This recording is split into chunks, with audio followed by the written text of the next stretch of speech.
Welcome Jyothikumar Chamakkala. NDA പ്രതിനിധി MS Shyamkumar. Welcome MS Shyamkumar. നേരിട്ടുള്ള ചോദ്യം ആദ്യം ജ്യോതികുമാർ ചാമക്കാലയോട്. ജ്യോതികുമാർ, ഏതൊരു സിറ്റിംഗ് MP-യും ഭരണവിരുദ്ധ വികാരം നേരിടും.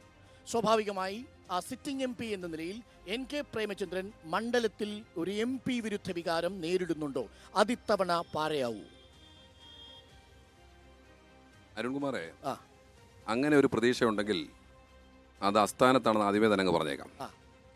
ഇവിടെ NK പ്രേമചന്ദ്രനെ പോലൊരു MP, ഇന്ത്യ കണ്ട ഏറ്റവും നല്ല പാർലമെന്റേറിയന്മാരിൽ ഒരാൾ, എൻ്റെ ഇടവും വലവും നിൽക്കുന്ന എൻ്റെ വിരുദ്ധ രാഷ്ട്രീയത്തിൻ്റെ പ്രതിനിധികൾ, അവരുടെ നേതാക്കന്മാർ തന്നെ സർട്ടിഫൈ ചെയ്ത് കൊടുത്ത സർട്ടിഫിക്കറ്റ് അദ്ദേഹത്തിന് കൈമുതലായിട്ടുണ്ട്, രേഖാമൂലം. അതിനപ്പുറത്തേക്ക് ഈ പാർലമെൻറ്റ് മണ്ഡലത്തിലെ ജനങ്ങൾ അവർ അദ്ദേഹത്തെ നെഞ്ചിലേറ്റി കഴിഞ്ഞു. താങ്കൾ പറഞ്ഞു കൊല്ലം പാർലമെൻറ്റ് മണ്ഡലത്തിൽ പലതും നടക്കുമെന്ന്. പ്രത്യേകിച്ച് ഒന്നും സംഭവിക്കാൻ പോകുന്നില്ല. ഇവിടെ MA ബേബിക്ക് കഴിയാത്തത്, ഇവിടെ KN ബാലഗോപാലിന് കഴിയാത്തത് മുകേഷിന് കഴിയുമെന്ന് ഞങ്ങൾ വിശ്വസിക്കുന്നില്ല, ഞങ്ങൾ ആരും വിശ്വസിക്കുന്നില്ല. മാത്രമല്ല, അദ്ദേഹം ഈ മണ്ഡലത്തിൽ കൊണ്ടുവന്നുള്ള വികസന പ്രവർത്തനങ്ങൾ, ആ വികസന പ്രവർത്തനങ്ങളുടെ കൂടി അടിസ്ഥാനത്തിലാവും ഈ തെരഞ്ഞെടുപ്പ് നടക്കുന്നത്. ഒന്ന്, അതുകൊണ്ട് തന്നെ അദ്ദേഹത്തിന് ആൻറ്റി ഇൻക്യുംബൻസി ഇല്ല എന്ന് മാത്രമല്ല, ദേശീയ സംസ്ഥാന രാഷ്ട്രീയം വിലയിരുത്തിയാൽ നമുക്ക് പകൽ പോലെ വ്യക്തമാണ്. ദേശീയ രാഷ്ട്രീയം വിലയിരുത്തിയാൽ BJP-ക്കെതിരായ ഒരു ആൻറ്റി ഇൻക്യുംബൻസി ഉണ്ട്.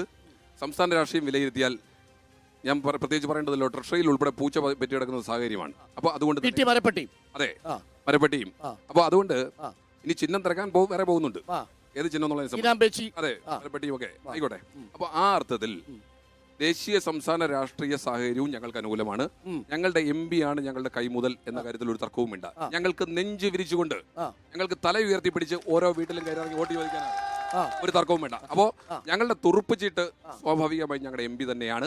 ഞങ്ങളുടെ രാഷ്ട്രീയ സാഹചര്യം എല്ലാ അർത്ഥത്തിലും UDF-ന് അനുകൂലമാണ്, ഇന്ത്യ മുന്നണിക്ക് അനുകൂലമാണ്. നോക്കൂ, ഇന്ന് തെരഞ്ഞെടുപ്പ് പ്രചരണം വിവിധ ഇടങ്ങളിൽ ഉദ്ഘാടനം ചെയ്തുകൊണ്ട് തുടർച്ചയായി മുഖ്യമന്ത്രി സംസാരിച്ചുകൊണ്ടിരിക്കുന്നത് കോൺഗ്രസിന് BJP-യുമായുള്ള ബന്ധത്തെക്കുറിച്ചും BJP-യെ പ്രതിരോധിക്കാൻ കോൺഗ്രസ് എത്ര ദുർബലമാണ് എന്നതുമാണ് വ്യക്തമാക്കുന്നത്. മാത്രവുമല്ല, പ്രധാനപ്പെട്ട ഒരു ചോദ്യം നിങ്ങൾ അഭിമുഖീകരിക്കാൻ പോകുന്നത്, എന്തുറപ്പിലാണ് നിങ്ങൾക്ക് ഈ ജനങ്ങൾ വോട്ട് നൽകേണ്ടത്? ഇന്നിപ്പോൾ നെയ്യാറ്റിൻകരയിൽ നിന്ന് 49 പേര് പോയി, ഇന്നലെ ആറ്റിങ്ങലിൽ നിന്ന് 49 പേര് പോയി. കടലിങ്ങനെ തീരദേശം എടുക്കുന്നത് പോലെ നിങ്ങളുടെ ഈ റിസർവായിരുന്ന ആളുകളെ മുഴുവൻ BJP കൊണ്ടുപോകുകയാണ്. BJP എന്ന മഹാസാഗരത്തിൽ അലിയാനുള്ള തീരങ്ങൾ മാത്രമാണോ കോൺഗ്രസ്?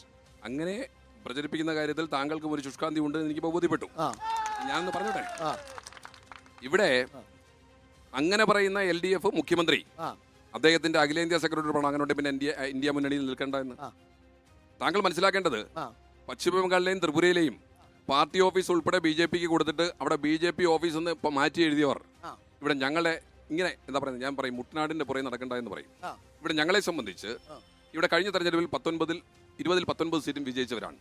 ഞങ്ങൾക്ക് ശുഭാപ്തി വിശ്വാസമുണ്ട്. ഈ തെരഞ്ഞെടുപ്പിൽ 20 സീറ്റിലും ഞങ്ങൾക്ക് ജയിക്കാൻ കഴിയുമെന്ന കാര്യത്തിൽ ഒരു തർക്കവും വേണ്ട. താങ്കൾ പറഞ്ഞ കാര്യം ഒന്നുകൂടെ പറഞ്ഞ് അവസാനിപ്പിക്കണം. താങ്കൾ പറഞ്ഞു BJP-ക്ക് ബദൽ കോൺഗ്രസ് അല്ല എന്ന്. ഞാൻ ശ്രീ പിണറായി വിജയനെ ഒന്ന് ഓർമ്മിപ്പിക്കാൻ ആഗ്രഹിക്കുന്നു. കഴിഞ്ഞ തെരഞ്ഞെടുപ്പിന്റെ സ്റ്റാറ്റിസ്റ്റിക്സിന്റെ ബേസിൽ ദേശീയ തലത്തിൽ 1.25% മാത്രം വോട്ട്, 1.75% മാത്രം വോട്ടും 3 MP-മാരും ഉണ്ടായിരുന്ന CPM ആണോ കോൺഗ്രസ് BJP-ക്ക് ബദലാകാൻ പോകുന്നത്? 20% വോട്ട് ഷെയർ ഉള്ള കോൺഗ്രസ് ആണോ BJP-ക്ക് ബദലാകാൻ പോകുന്നത്? കോൺഗ്രസ് ഇല്ലാതെ BJP ബദൽ ഈ രാജ്യത്ത് സാധ്യമാണോ എന്ന് മുഖ്യമന്ത്രി ഇരുത്തി ചിന്തിക്കണം എന്ന് മാത്രമേ എനിക്ക് അദ്ദേഹത്തോട് പറയാം.